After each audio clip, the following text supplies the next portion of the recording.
All right, we're live. Cool.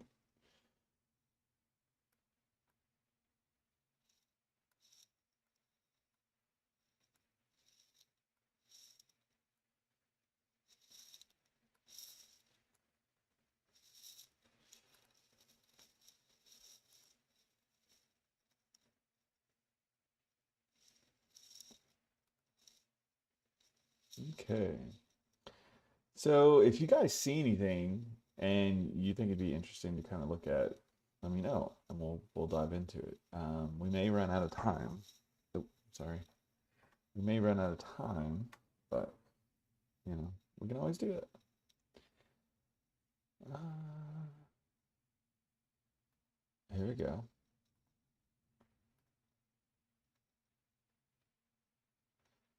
How to be a leader when the vibes are off. Okay. Oh, sure. Let's give it a shot. Jason Diller. Who is this? I don't know off the top of my head. Chaotic Good. Engineering Management. I like that. That's a cool title. Independent publication. Okay. Program in the 80s. I like it. Okay. All right. Cool. Let's see. I'm a weirdo. When I see the articles, I want to take a look at the author just so who I know who they are. Um, and sadly, I don't know uh, people I should know. Okay, so 25 years change. Okay.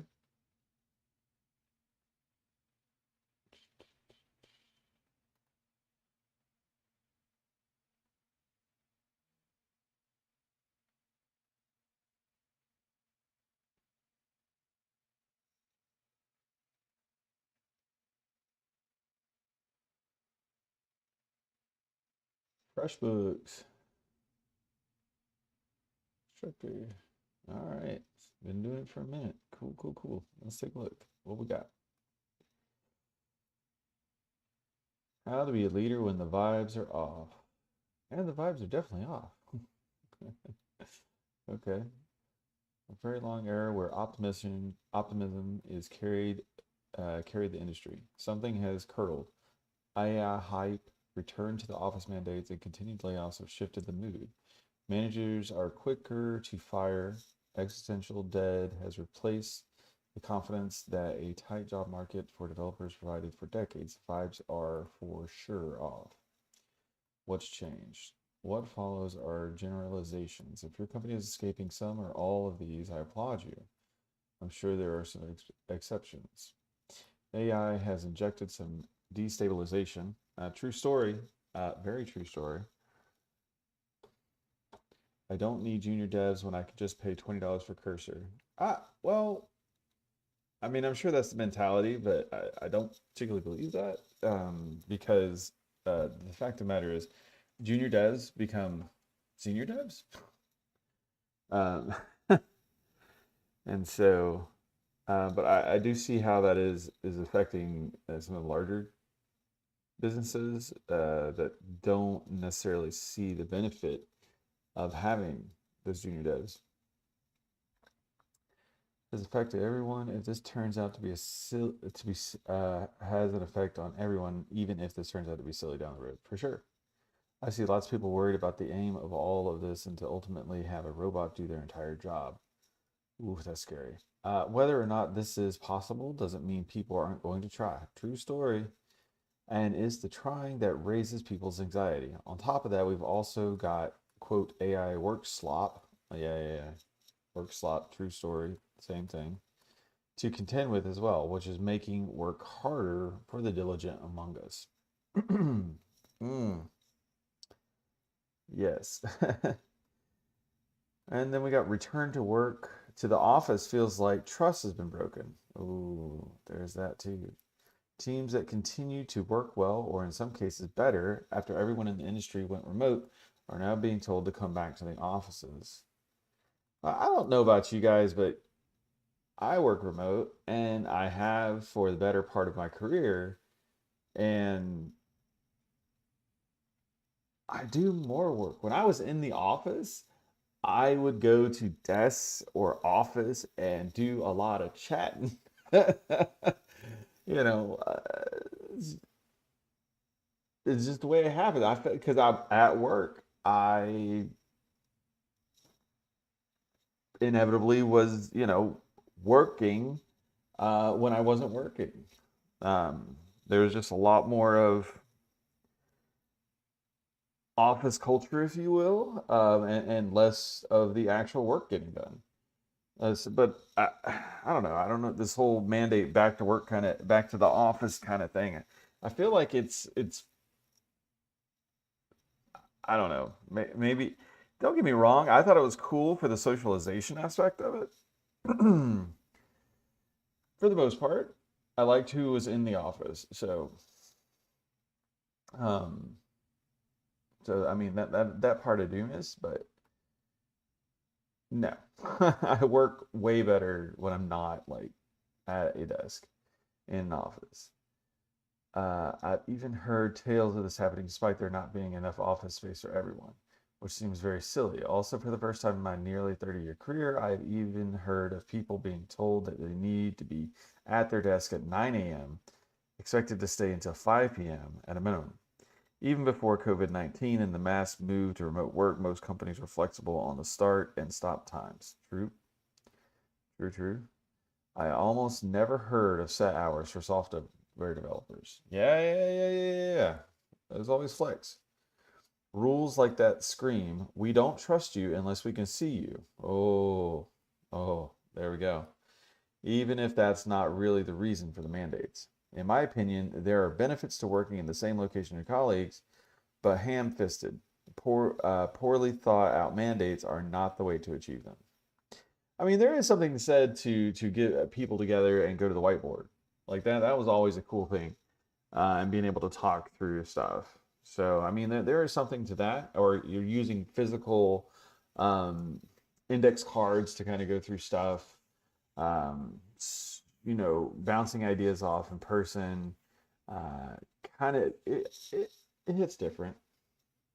It does. There are ways around it. I mean, I can't sit here and say one way is 100% better. But yeah, I mean, there's something to say about being in the same place as your colleagues. Layoffs changed the market. For probably 20 years, job security wasn't really a concern in the industry.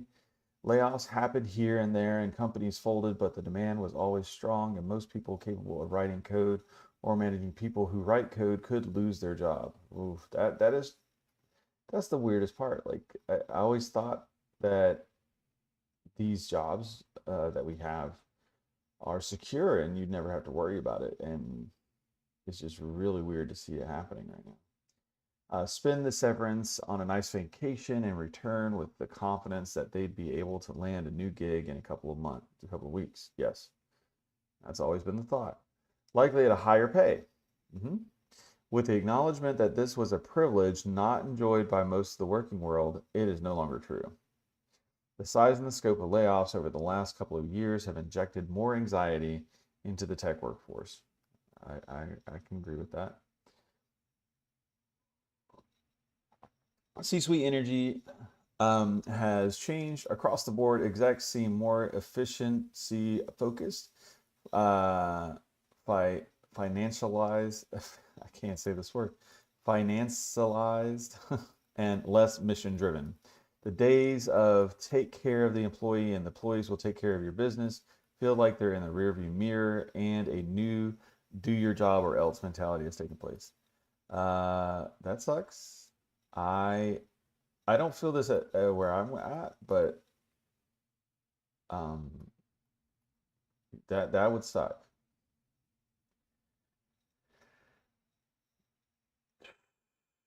I mean, there is uh,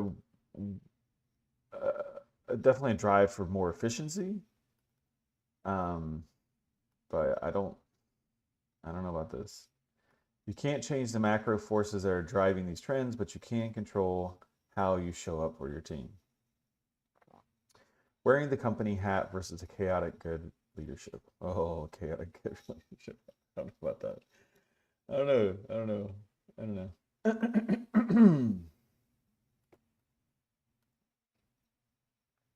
Sorry, clear my throat. I forget the thing. Anyways, wearing my standard advice to anyone with a management role and anyone at the staff level of individual contributor is that, quote, wearing the company hat should be the default. You're not always going to agree with the decisions that come down from the top. Even when you don't agree with the decisions the company leadership is making, part of your job is representing and facilitating these decisions with full alignment. I mean, yeah, you're supposed to show a united front when you're going through these things. Uh, you know, any team that you're working in, I don't care how small, how big, any partnership you're in, anything like that, like you have your internal discussions, and that is the time to voice concern. That is the time to actually have um, any type of dissent brought up in that conversation. But when you're facing others and everything else, you have to show a united front, hands down. That is in any partnership, any relationship. You're always showing a united front. When acting, quote, in public, all hands department meetings, and in general, this is mandatory, as contradicting the bosses in a broad forum can kill the credibility you have with the leadership across the wider team. It's also a good way to get yourself fired. I mean, but this is true. This is true. Like when even you're, I don't care what the relationship is. If you are, uh, if you're married, this is what you're going to do. The time to have the discussion is in private and you discuss those things. But when you are with other people, you show a united front. You do not show dissent. You don't disagree and things of that nature. Like it's important. Um, and you always support your partner in whether it's work or at home. Like that's just what you do. That's how a good partnership functions. Let them know you're still on their side. But you know what also kills trust? Telling your team it's sunny out when everyone can plainly see that it's raining. Yes, your team is made up of smart adults who can, at the very least, count the number of employees and the number of desks and calculate that everyone in the office on Wednesday isn't going out to work, going to work out well if the people outnumber the chairs. Telling them something else is going to make you look like an idiot, toady in their eyes. What? Your team is made up of smart adults who can, at the very least, count the number of employees and the number of desks and calculate that, quote, everyone in the office on Wednesday isn't going to work out well if the people outnumber the chairs. Telling them something else is going to make you look like an idiot toady in their eyes.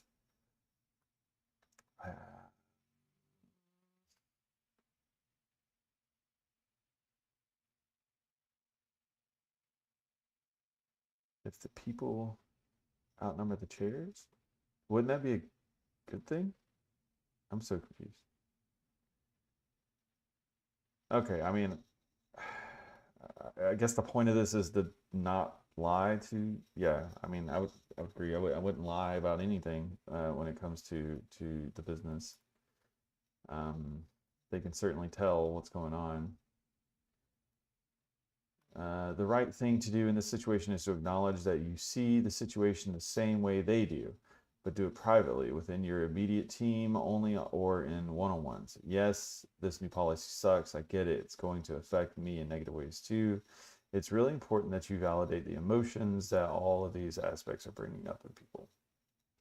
I mean, that's just good relationship. Like you have to show empathy. You have to meet the person where they are, and that's part of being human.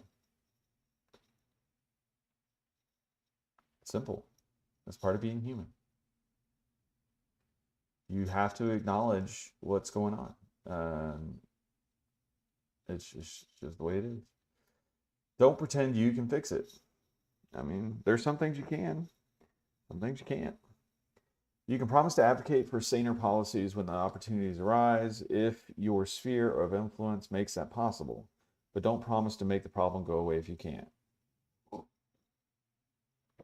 Broken promises and poor do-say ratio performance will also kill your team's faith in you, especially when it's about things they really care about. And again, it's not a time for grandstanding. In public, you have to support the policies. But when you're in private with your manager and your peers, that's the time you can safely push for change. Find small workarounds that make things livable. If you provide some flexibility on seemingly inflexible policy, do it. Oh, if you can provide. Your management role includes enforcing the company's rules. You can use some discretion about how strictly you want to enforce them. Yep. Personally, I would never want to rat out a good performer who can't get to their desk by 9 a.m. sharp because they have to drop off the kids or punish someone who bugged out early once to catch their favorite performance in concert one town over. Yeah, I mean, it's normal stuff. Small acts demonstrating that you trust your team, even if the C-suite doesn't seem to trust the broader team the way they used to, can go a long way toward maintaining good morale within your group. I Does this happen? Is this a thing? That sucks. Like really, like the fact that you have to like give yourself permission as a leadership in a leadership role to allow this type of stuff because you feel like it goes against what the policy is astounding. Like this is simple stuff. I don't get it. This is allowed. When things feel shaky in the broader org, people will look more to their direct leader for a sense of stability. The best thing you can do for them is provide it. Quite honestly, builds credibility and fosters loyalty. Yeah, for sure. This too shall pass. The industry is going through a period where a lot of changes all at once. We've had a few of them before. Things will eventually settle down into a new normal. I'm not great at predictions, so I'll refrain from detailing what I think things would look like, but I don't think it'll be entirely unfamiliar to those who were here before this latest inflection point. This is especially true if leaders who care and treat their staff like adults can stay grounded and stay true to their principles, even when the means performing small, quiet acts of rebellion. You can't fix the macro trends, but you can try to keep your corner of the tech world's a place where people are glad to work. Yeah, sure. I mean, that's legit. That is legit. You get a follow for that. Appreciate it. A lot of common sense. I mean, but as they say, common sense isn't always all that common.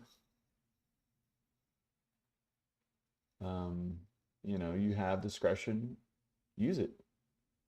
That's part of like being a leader, like and meeting people where they're at. A lot of stuff going on.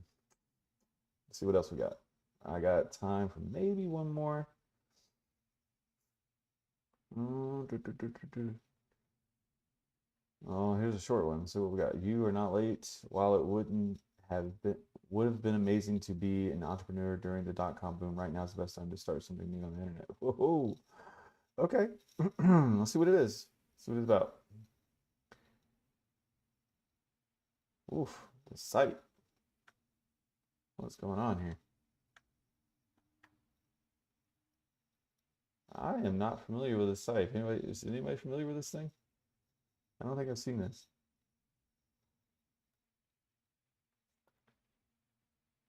Who's it by?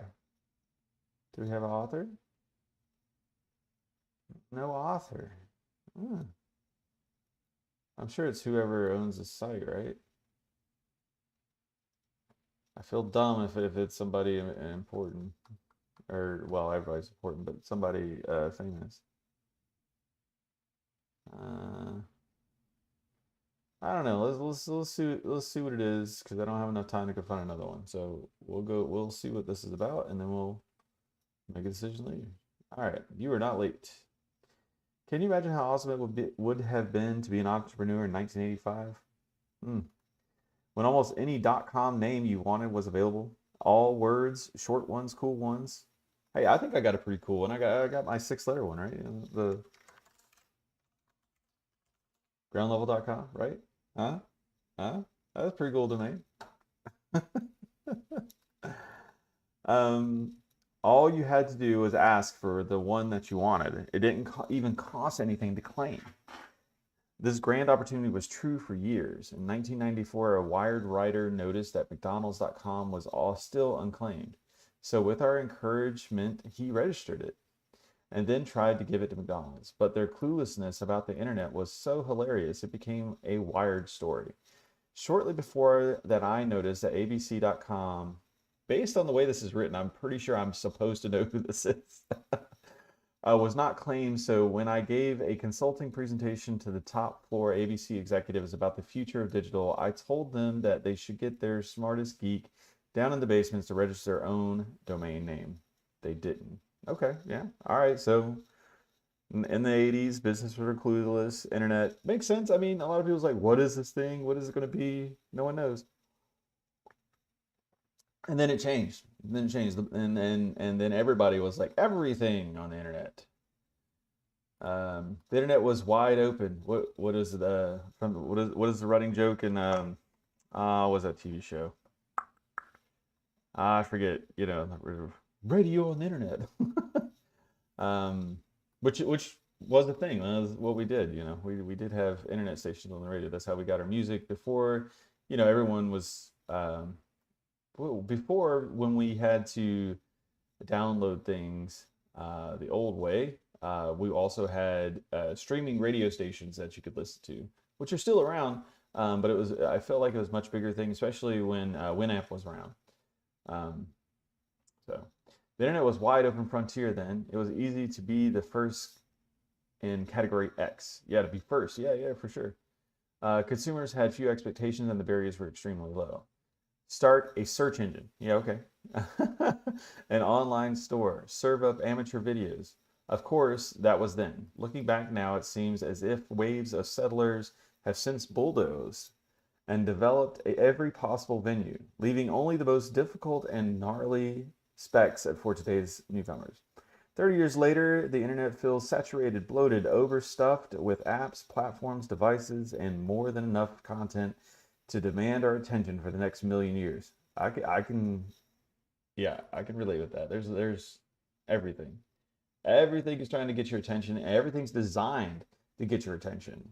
That's why TikTok works so well, and how shorts are taking off because like everyone knows like I can't get your attention for that hour, that half hour very well, but I can take your attention for that 6 seconds, 8 seconds, 15 seconds, and then it just kind of iterates and just keep going through that. So I can, yeah, everything. The internet has turned into an attention getter for sure, and then that's what it's designed. That's what most people design for, between attention and separating you from your money. It's like, well, I want to take away any barrier for you to purchase stuff. And so that's the general scheme of any site, anything that you sign into. That's what subscriptions are for. It's like, hey, if I set you up for a subscription, then you do it once, and then you don't have to worry about it again. And then we just continue getting cash that way. So I get it. Yep, I can agree with this. Even if you can manage to squeeze in another innovation, who would notice it? Okay. Yet, if we consider that we have gained online in the last, what we have gained in online in the last 30 years is abundant smells almost miraculous. Okay. We got it. Instant connection with our friends and family anywhere. That was the big thing. Like when I was a kid or when I was a teenager, that was the thing. Like social media was about like, hey, all my friends are on here. Wouldn't it be cool if I could talk to my friends and leave messages and do this thing like that? That would be cool. That was the big thing as a teenager. Is like I wanted to talk to my friends. A customizable stream of news whenever we wanted it. Zoomable 3D maps in most cities of the world. An encyclopedia where we can query with spoken words. That was the other thing. Encyclopedias online, just reading through stuff, just for funsies. Online Britannica. What was the big disc one? I forget. And you can just browse articles and just read stuff, and I thought that was really cool. Movies that we can watch on a flat slab in our pocket. A virtual everything store that will deliver next day. Yep. To name only 6 out of thousands that could be mentioned. But here's the thing. In terms of the internet, nothing has happened yet. Oh, what do you mean? The internet is still at the beginning of its beginning. Ho ho! If we could climb into a time machine and journey 30 years into the future, and from that vantage, look back today, we'd realize that most of the greatest products running the lives of the citizens in 2044 were not invented until after 2014. People in the future will look at their holodecks and wearable virtual reality contact lenses and download avatars and AI interfaces and say, oh, you didn't really have the internet, or whatever they'll call it back then. Okay. Fair. I mean, it would be drastically different for sure. I mean, it's drastically different now from when we started. So, okay. And they'd be right, because from our perspective now, the greatest online things of the first half of this century are all before us. All these miraculous inventions are waiting for that crazy, no one told me it was possible visionary to start grabbing low-hanging fruit, the equivalent of the dot-com names of 1984. All right, fair. Because here is the other thing that graybeards in 2044 will tell you. The graybeards. The upcoming graybeards. Can you imagine how awesome it would have been to be an entrepreneur in 2014? It was a wide open frontier. Is this an old article? I feel like it is. August 5th, 2014. Wow, this thing's getting redone. Okay. You could pick almost any category X and add some AI to it. Put it on the cloud. Few devices had more than 1 or 2 sensors in them. Unlike the hundreds now, expectations and barriers are low. It was easy to be the first. And then the world would sigh. Then they would sigh, oh, if we only realized how possible everything was back then. Yep. So the truth, right now, today, in 2014, I guess it's still valid, it is the best time to start something on the internet. There has never been a better time in the whole history of the world to start to invent something. I mean, that's always true, right? It's always true. Like the best time to invent something is now, not later, now. Like if you have an idea and you can do it and the tools are here, you should do it. There's never been a better time with more opportunities, more openings, low barriers, high risk, benefit ratios, better returns, greater upside than now. Excuse me. Right now, this minute, this is the time for folks in the future will look back and say, oh, to have been alive and well back then. The last 30 years has created a marvelous starting point, a solid platform to build truly great things. However, the coolest stuff has not been invented yet. Yep. Although this new greatness will not be more of the same that exists today, it will be not be merely better. It will be different, beyond, and other. But you knew that. What you may not have realized is that today truly is a wide open frontier. It is the best time ever in human history to begin. You are not late. Man, timeless. I like it. I like it. I still don't know who this is, but cool. I can appreciate that. That was awesome. Does anybody know who this is? Oh, so this is somebody named Kevin. I'm going to feel dumb when I figured out who it is. I'm going to feel real dumb. Mm, maybe not. I'm horrible with names, so I don't know.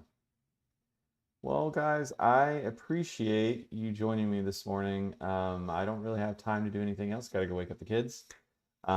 So thanks again. I really do appreciate it. I hope you have a wonderful Friday. Ground level out.